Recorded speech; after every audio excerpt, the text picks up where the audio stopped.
Midnight and the stars and you, midnight and a rendezvous.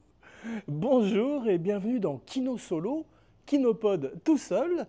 Et aujourd'hui, nous allons partir dans le temps, faire un voyage en arrière et nous plonger dans la Rome antique des gladiateurs, des empereurs et des esclaves, avec le nouveau film, le dernier film de Ridley Scott de 2024, Gladiator 2. Près de 25 ans après le premier Gladiator en 2000, eh bien nous allons parler de cette suite, de cette sequel étrange et improbable. Mais avant toute chose, deux rappels qui ont leur importance. Le premier, bien sûr, n'oubliez pas que, spoiler alerte, comme toujours, nous allons parler un petit peu du film en détail. Alors on va quand même pas dévoiler tout le film non plus, mais si vous voulez arriver complètement vierge et frais sur ce film qui est déjà sorti depuis quelques semaines, voire quelques mois, eh bien, mettez le podcast sur pause et revenez-y dans quelques jours, quelques heures, après avoir vu le dernier film donc, de Ridley Scott qui les enchaîne, qui les enquille. Il a 87 ans et il ne donne pas signe de s'arrêter, en tous les cas, et il montre une extraordinaire énergie aussi bien sur l'écran que off-screen. Et donc, deuxième rappel qui a également son importance, sa grande importance, si vous voulez que le show continue à exister et obtienne une plus grande visibilité partout en ligne, eh bien, il faut liker, il faut partager, il faut commenter, il faut follower, il faut le faire tourner à tous vos amis.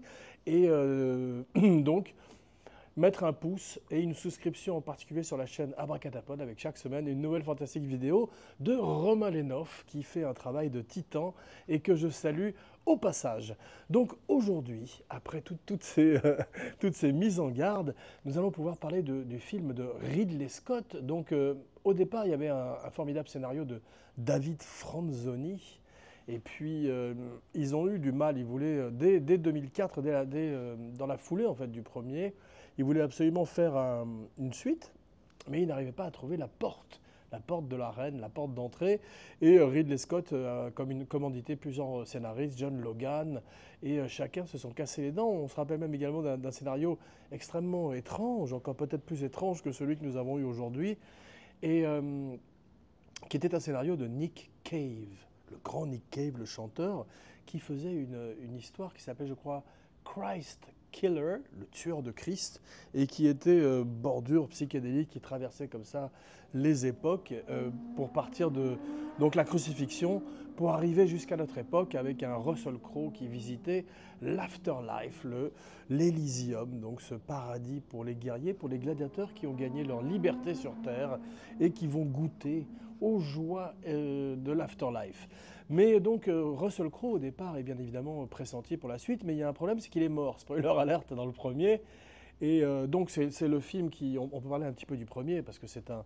En fait, la grosse erreur qu'ont fait les gens, c'est de s'attendre à une suite qui soit à égalité avec le premier, qui est quand même un chef-d'œuvre, un grand film de l'histoire du cinéma. Et le deuxième film est beaucoup plus un film de Ray Harryhausen, c'est Jason et les Argonautes, pour un budget de 300 millions de dollars. Donc il faut baisser ses expectations et aller voir le film de façon un petit peu différente.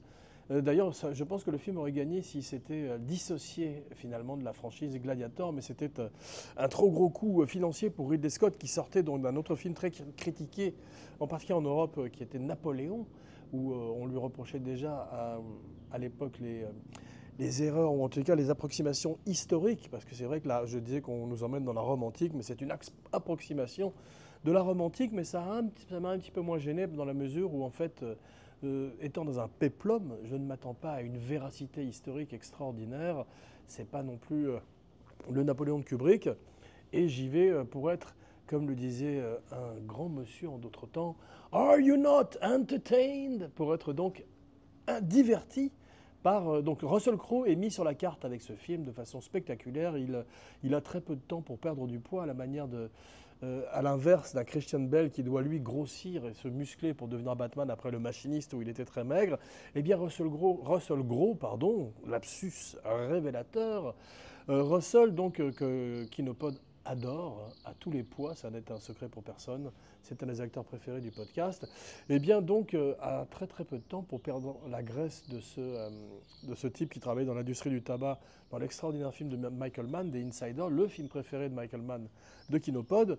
Donc pour devenir tout d'un coup ce gladiateur charismatique, c'est une entrée dans le cinéma un petit peu similaire à celle d'un Mel Gibson au moment de Mad Max, c'est-à-dire c'est des personnages qui sont instantanément iconographiques et qui marquent à tout jamais la mémoire des cinéphiles. C'est pour ça que, en fait, première gageure de la suite, Cheers à la suite quand même, parce que vous allez voir que c'est un film qui a des qualités, et c'est celles sur lesquelles nous allons insister aujourd'hui.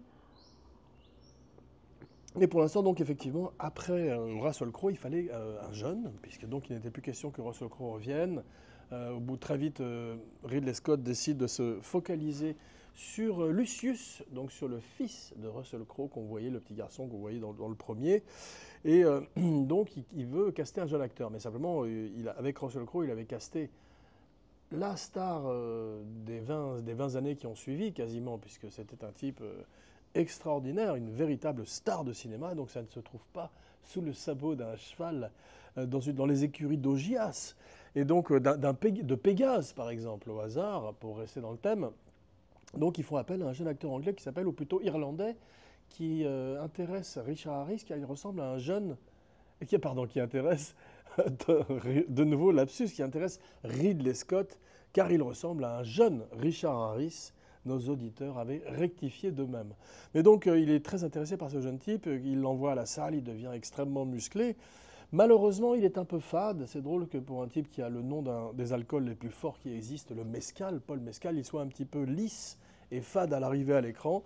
Mais comme je disais, passer après le Russell Crowe, c'est une proposition quasiment impossible. Donc mais il s'en tire plutôt pas mal. Le rôle est un petit peu, mais n'est pas très intéressant. Et ça n'est pas un des grands vainqueurs de ce film, parce que donc on va continuer sur les qualités du film. Étant donné que c'est une série B affirmée et que ça n'est plus du tout cette espèce de film plus proche d'une tragédie presque shakespearienne qui était le premier, doublé d'un film d'action, ce qui était extraordinaire. Celui-là donc embrasse le kitsch et devient tout d'un coup aussi grandiloquent, vulgaire que les véritables jeux du cirque et nous offre un spectacle méta. Et c'est ça qui est intéressant parce que le film a été très très très critiqué pour les invraisemblances historiques, pour le fait que tout d'un coup on ait des babouins qui ressemblent à des aliens, des babouins quasiment mutants dans l'arène, et bien sûr ce coliséum inondé avec des requins. Mais alors là justement c'est massiste, c'est pour 300 millions de dollars comme je le disais, Ridley Scott qui s'amuse. Alors il a été très critiqué de tous côtés, alors qu'à son âge c'est encore remarquable qu'il fasse des films d'une telle vigueur, d'une telle énergie comme je disais.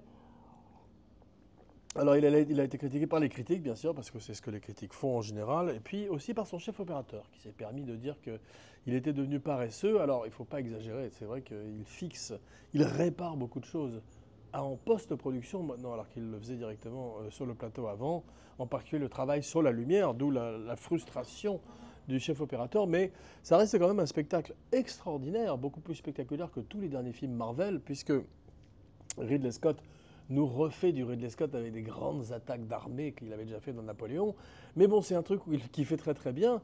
Et puis, il ne faut pas oublier quand même que c'est lui qui a découvert quasiment Joaquin Phoenix et plein de jeunes acteurs comme ça, Sigourney Weaver. Donc, c'est un type qui est un très grand casteur.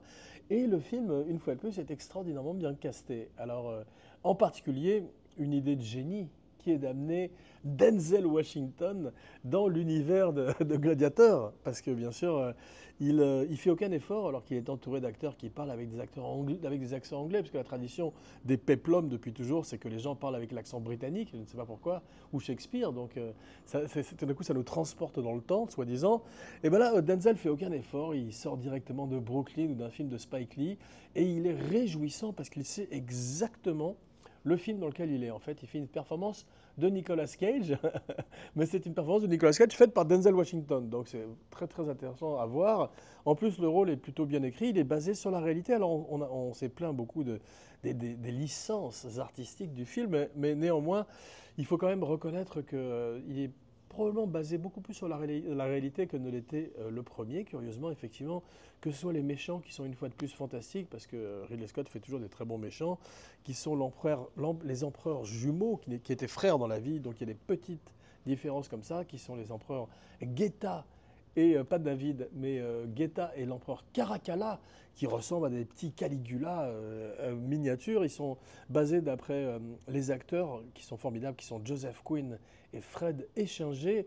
Ils sont aussi bien basés sur Beavis et Butthead que les Menendez Brothers. Ils sont atteints de maladies et on voit qu'ils sont en pleine dégénérescence. Et ils nous offrent des méchants très intéressants.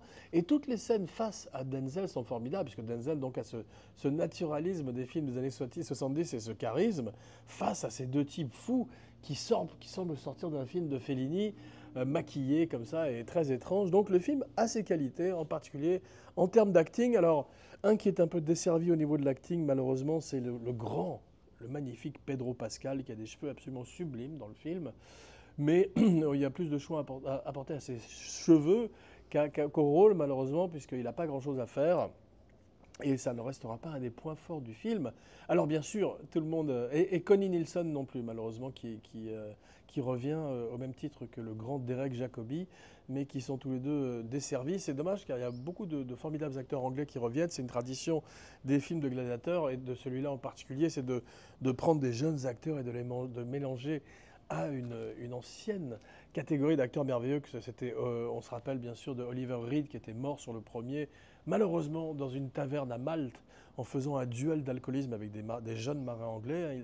Il avait perdu et il était mort en faisant ce qu'il aimait le plus au monde.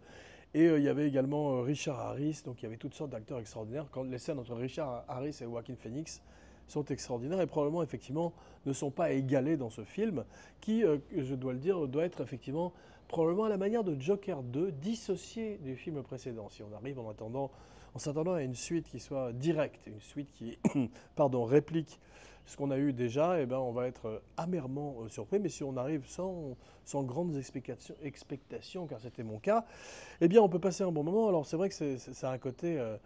avec des budgets énormes, parce que ce sont que ce soit Ridley Scott ou même Todd Phillips, ils ont ce côté un peu iconoclaste, mais avec des budgets de studio absolument colossaux. Donc ça, c'est pas du tout, c'est un esprit indépendant avec une machine de blockbuster. Et c'est vrai que Todd Phillips, lui, se rapportait plutôt de One from the Heart, donc de Coppola et de son catastrophique comédie musicale qui avait été un énorme bide à la sortie. Et ben c'était un peu plutôt l'esprit ça, ou alors Dancer in the Dark de Lars von Trier, donc beaucoup plus des choses très dark et des films d'auteur. Et c'est pas du tout le cas de Gladiator 2. Donc revenons à Gladiator 2 qui est totalement fou. Parce que alors, tout d'un coup, on avait vu dans la bande-annonce que le Coliseum est inondé pour permettre de recréer des batailles navales. Alors apparemment, c'est basé sur la réalité. Mais en revanche, il y a un truc qui n'est pas basé sur la réalité, c'est qu'ils ne mettaient pas des requins dans le Coliseum. Alors là, c'est une idée de fou de Ridley Scott, il y en a quelques-unes comme ça. La première, c'est quand un des gladiateurs arrive, spoiler alert, debout, à cheval sur un rhinocéros. Alors là, c'est absolument fou. On dirait une vision tirée d'un film de George Miller, apocalyptique. C'est vrai que ça n'existe pas, mais il y avait quand même des animaux sauvages dans l'arène à l'époque qui étaient chassés par des gladiateurs. Ils n'affrontaient pas les gladiateurs qui étaient, on peut les comparer à des athlètes en fait, à des mecs, ils sont très bien cassés dans le film d'ailleurs, parce qu'ils ressemblent à des mecs de MMA ou de UFC. Et c'était ça à l'époque, c'était des gens qui étaient entourés par des médecins, comme on voit d'ailleurs dans le film, il y a un médecin de gladiateurs, et qui étaient très bien nourris, très bien entraînés, qui faisaient vraiment des camps quasiment de rééducation pour devenir des machines à tuer. Donc il était hors de question de les jeter dans l'arène face à des animaux sauvages pour se faire déchiqueter. Ça coûtait trop cher et on les gardait pour les jeux et pour les événements spéciaux à la manière d'un Kobe Bryant ou d'un grand joueur de football américain. Donc ça, c'est très bien fait dans le film. Et on est en bordure de sponsors aussi. C'était un truc qu'il voulait montrer dans le premier film. Mais ce sont donc des stars. Et petit à petit, Lucius a un peu le même parcours que son père, que Russell Crowe, à travers le film, et devient une espèce de star de l'arène. Et ça, c'est... bon, il y a des choses marrantes, comme ces singes mutants, ou donc ces requins. Abracadapod, ou plutôt Kinopod, regrette que le film ne soit pas allé encore plus loin dans la folie, et qu'il y ait eu toute une longue séquence sous-marine, par exemple, où tout d'un coup...